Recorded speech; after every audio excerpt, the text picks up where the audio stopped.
Thank So you. let's start with your new album, your fifth album. Yes. It's called 02/02/2020, which is the date that it was released. Uh, Yes. and as we read on your website, you have a lot of you have had a lot of new stuff and new things in your music, and in the way that you're playing your bass. Yes, this album is a little bit different.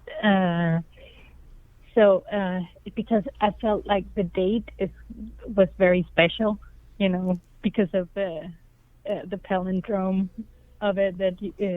So I thought it was a really cool date, and I definitely wanted to release something on that date. And I'm working on a funk album actually, but it wasn't. It was not going to get ready in time, and then I was like, maybe I should just do something completely different, because I already did 4 funk albums before, and maybe it would be good with a change. And then also, on the side, I've always been composing different stuff, like what is on this album. So basically, I just, it's just how it started with, like, I just want it to be a little bit more dreamy and, vibing, and like an album you can sit down and just chill out to, You're mostly in the funky thing, and Yeah. this is that's kind of music that I guess a genre that it doesn't have a lot of radio play or airtime. No. But it's really cool and it's really groovy, and people actually like it. And I have seen videos of your live performances, and Oh, cool. and your the venues are full of people that they want to listen to funk. And Yeah, I mean, how do you feel about the love that people have about the genre in general? oh, you know what? Yeah, I'm so super happy for it. It's amazing, and I'm very grateful because, as you said yourself, this is a genre that's not getting a lot of radio airplay, so it's quite fantastic. I play a lot in different countries, mainly in Europe, but I travel a lot with my band, and to come to different countries, and people just love funky music there. So that just means there is an audience, and people share my love for the funky music, and that's just, it's fantastic. I'm very, very happy about it. So, what was the first reactions that you got for your new album? Do you had a positive feedback from your fans? Yes, yeah, I actually have a lot of positive feedback, and which I'm really happy about because it's quite different. And I know, like, I also had like some people thinking, yeah, okay, it's cool, but we like the funk better, which is absolutely okay too. So, but a lot of people said they're actually really digging it because it's very, it's if you go for a walk, it's nice to have in the ears, and because It's a a little different bit vibe. more. I'm sorry. It's a slightly different vibe and more. It's a more mellow vibe. So it's really but people have been really receiving it quite well, I think. So you have booked more than 30 dates on your spring tour Yes. with the Groove Machines. Do you think that there's a chance to see you playing in Greece? Oh man, I hope so. We were in Greece. Well, that's almost a couple of years ago now, and we loved it so much in Athens. So we definitely hope to come. I mean, it will not be in the spring for sure because Oh yeah, because it's it's booked already booked. already. But we would love to come back. for sure. Oh, that would be really cool. So, how many are the Funkbots, and do you have a steady lineup in every show, in every gig, or you're changing it in? Are we changing it a little bit because when we play in Denmark, it's a little bit easier with the travel. Yeah.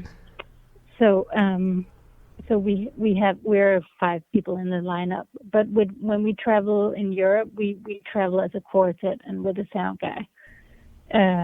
Unless it's a summer, like it's in a festival where the budget is higher, but really to make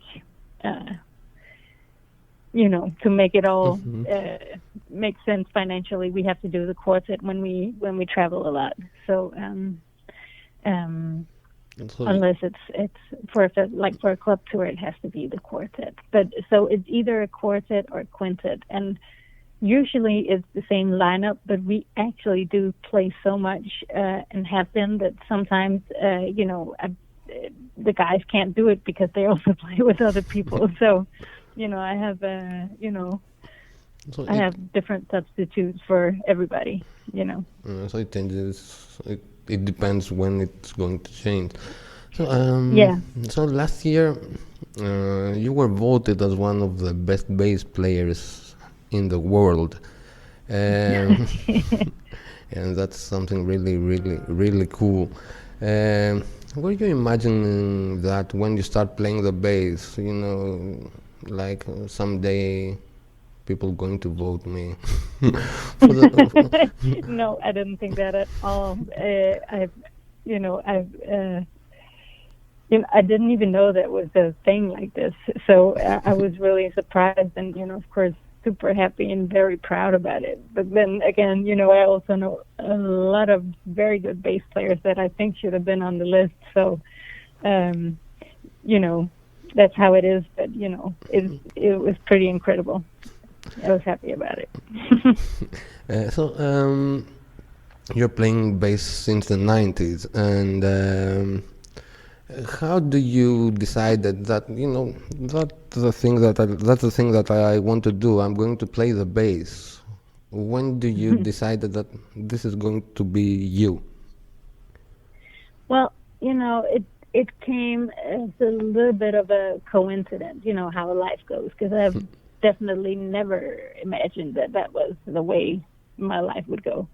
But I grew up in the countryside in Denmark, and I was singing in a choir with a girl who was singing in a band, and she asked me if I could play bass at a concert she had with her band, because she saw me play on the school bass. And I really I don't know if you know about bass, but I knew the name of the strings and 3 notes. That was it. I really couldn't play anything. But I was like, yeah, sure, I can do that.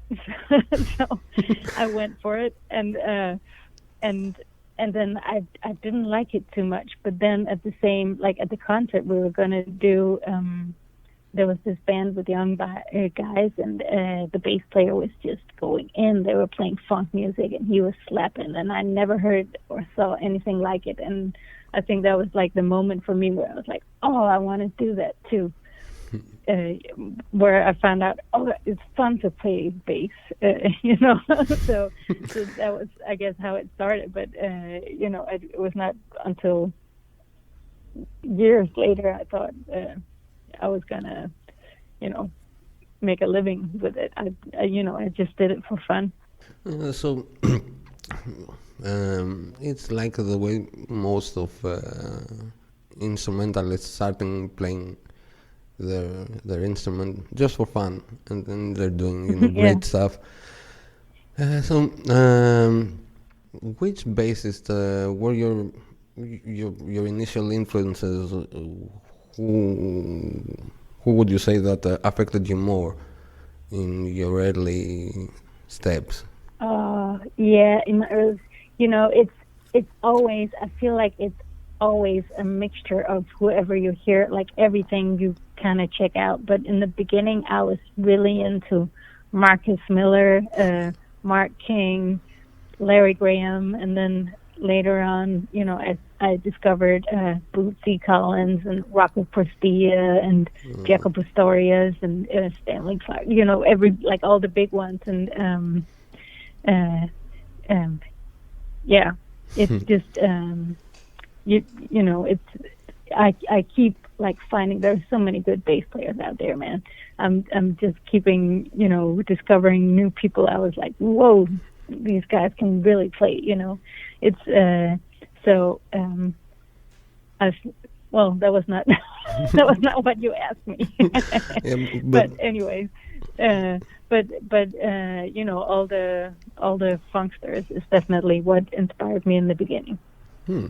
So you're into funk, you're into Jaco, but do you ever you're like, let's experiment today, let's play some heavy metal with a pick, or you know? Oh yeah, I did that too. In my younger days, I was playing in a cover heavy metal band, but not so much. I mean, and I never was really good with the pick. I never really, you know, there's some bass players who are like incredible. It's so funky, and so, you know, they're so on top with the pick, and it sounds better than anything. But and I'm not quite on top with the pick, so it's, you know, I guess you become good at what you practice kind of music more. inspires you, you know. So. So let's talk a little bit about Prince and your collaboration for 6 years with him. And you were already an accomplished bass player when Prince contacted you. You had already an album, and you had your band and you were doing your gigs. But how it felt when, you know, the phone is ringing and someone says to you on the other line, you know, Prince wants to have a gig with you. How that feels? Yeah, I mean, it was, what was crazy was that it was my biggest dream come true ever. Like, one of my friends asked me maybe like a half year before, hey, what do you want? Like, what is your goal? What do you dream of doing with this? Because she asked me, what's my purpose of doing my own band and all that. I was like, Prince, I want to play with Prince. And then, so getting a call like half a year after or so was really, really crazy. So, and then, in the beginning, I really didn't thought it was for real. I thought it was, somebody was trying to make fun with me, or some of my friends were like doing it, but it turned out to be right. And I went to Minnesota and jammed with him. I was invited for a jam. His manager called me and asked if I felt like coming to Minneapolis and jam with Prince. So yeah. That leads to the next question. So you are in the studio with Prince, and he starts playing. He was a phenomenal bass player. He was as good as I think that he was as a good bass player as a guitar player. Yeah, man. And yes. How is the feeling to hear Prince say, "Okay, let's jam," and I'm going to play this, and okay, start jamming. Yeah, it was like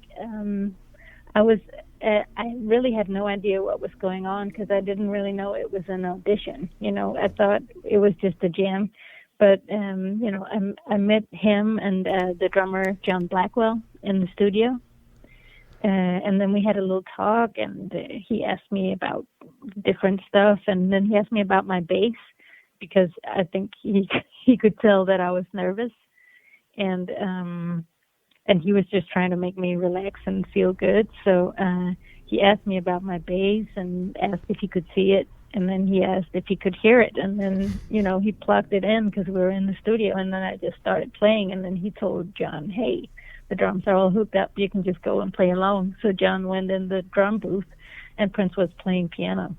So we jammed for a little bit, and then at some point Prince did another bass line that was a little bit weird, and I think he did it so to see if I could follow it. He played it on the keyboard, and then we jammed some more. And then when we were done, he invited me to join his band on tour.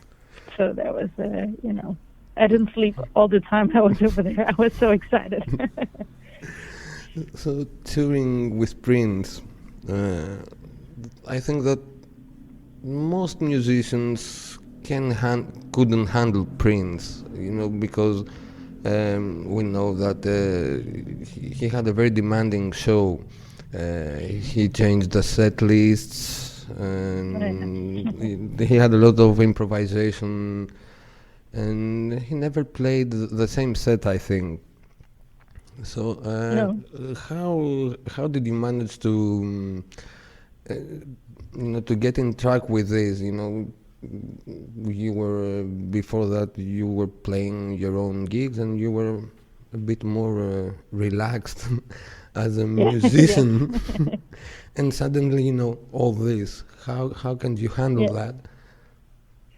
Well, it was definitely a task, because I had to learn so much music in quite a short amount of time. I think from, I went there to the first jam, and until we actually went on tour, it was like a month and a half in between, and I had to learn 300 songs or something like that. And so I just had to really, really work. It was a lot about learning material more than actually rehearsing to play it, but really just to memorize it. And in the beginning it was really tough, but then at some point, because it was an ongoing thing, he wrote so much music before, and he kept on writing, so it was like always. So at some point it was I could just feel that I got really fast at learning new stuff and remembering it, because it was mostly about knowing stuff to be ready to follow him on all his cues, because that was the deal. And that was also like what was so cool about the band. Was so tight, because we all just knew how to follow him, and he could just start to play whatever, and then the band would follow. So definitely there was a lot of work put into it, but it's a blessing for me to have had that opportunity. It really is. Who else give you the chance to just rehearse and learn, and push you to get better, and be at your best. It was fantastic. I'm happy about all the work I had to do. It made me a better musician for sure.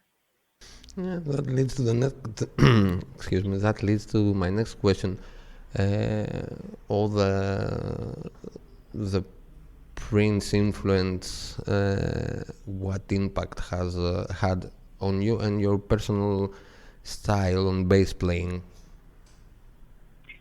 Oh, I think it has had a lot of impact, like in general musically on me. Not only in my bass play, because I learned a lot from playing with him, but I've also listened to other bass players.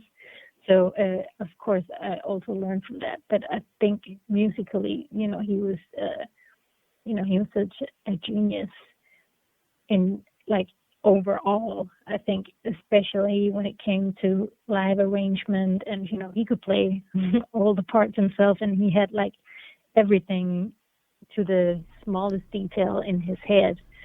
And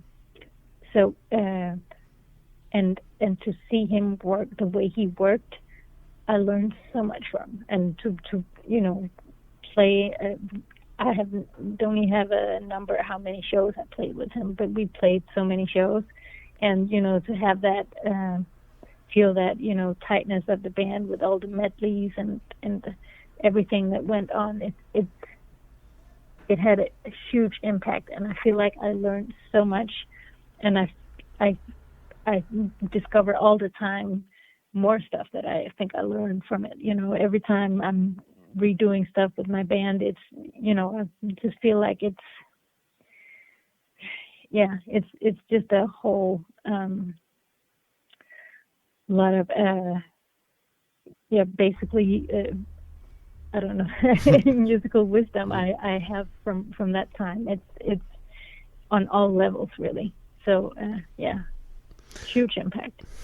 So when you're with your with your band in the studio and or you're in out in on a tour, um, do you catch yourself sometimes acting like, you know, what would Prince do, and I will follow that way, you know, to a production, to a live show, to uh, in Yeah. general, you know, Uh, I'm sorry. in general when you're making music or Yes, you're doing your thing. sometimes like, or if I have to take musical decisions, I really can, think to myself, what would he have done, and like what would he, especially like something like what would he think about this, because we spend a lot of time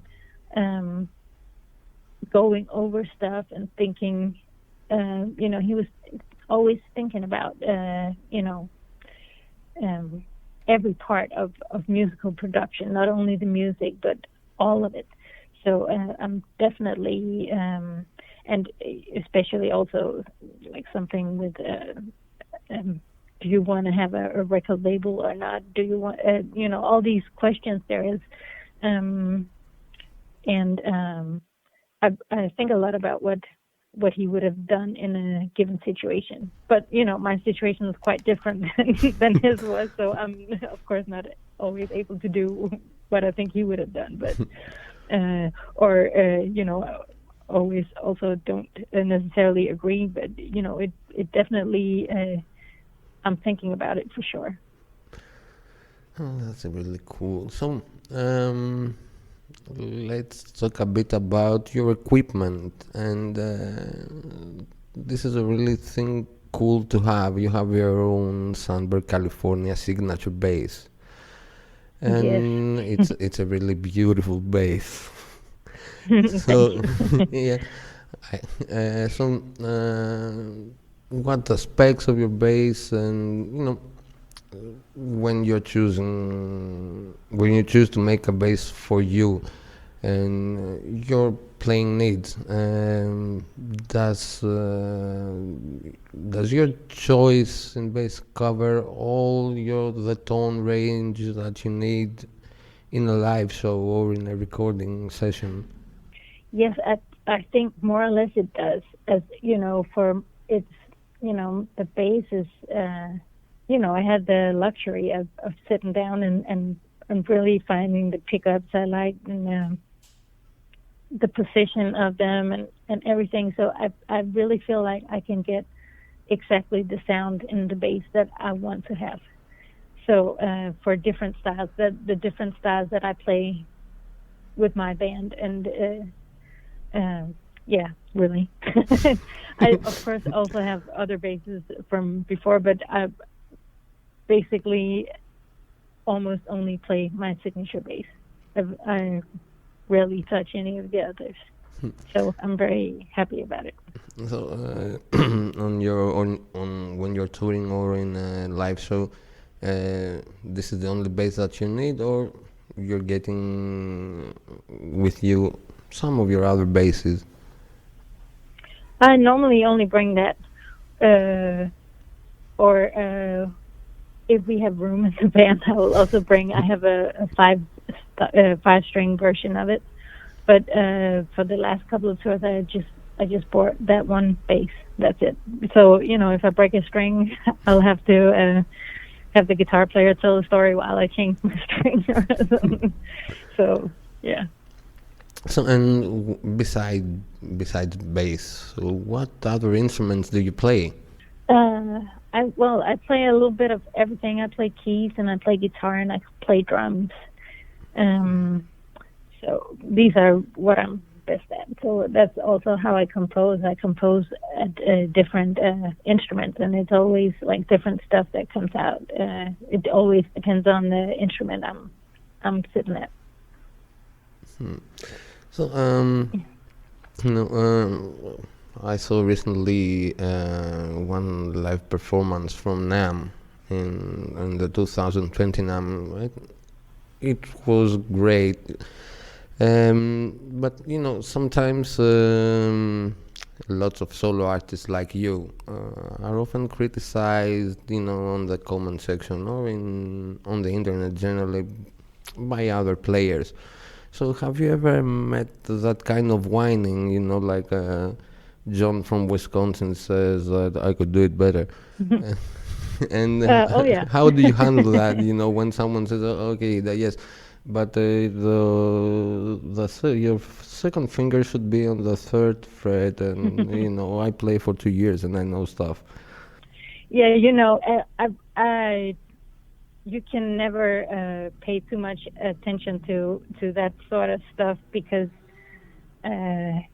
you know, some people are just you know, sour.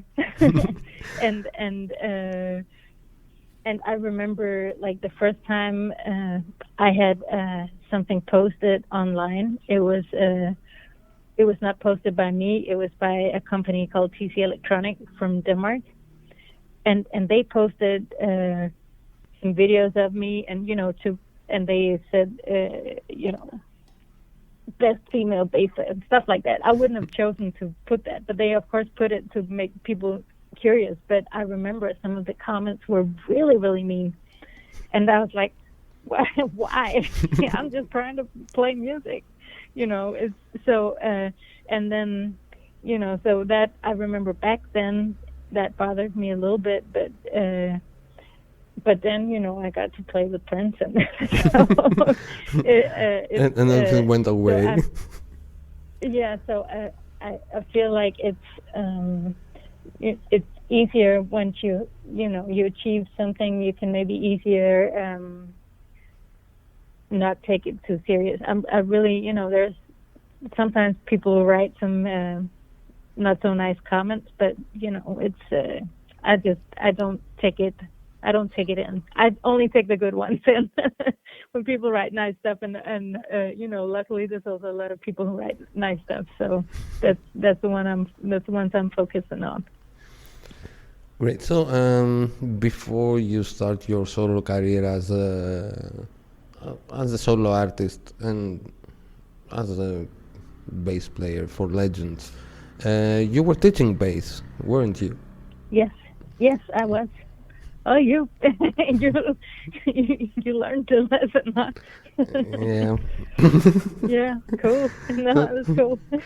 So after all this experience that you have in playing bass and you know, doing gigs that probably other 5 or 6 bassists in the world will do, what is your advice to kids, or you know, to someone that wants to play the bass now?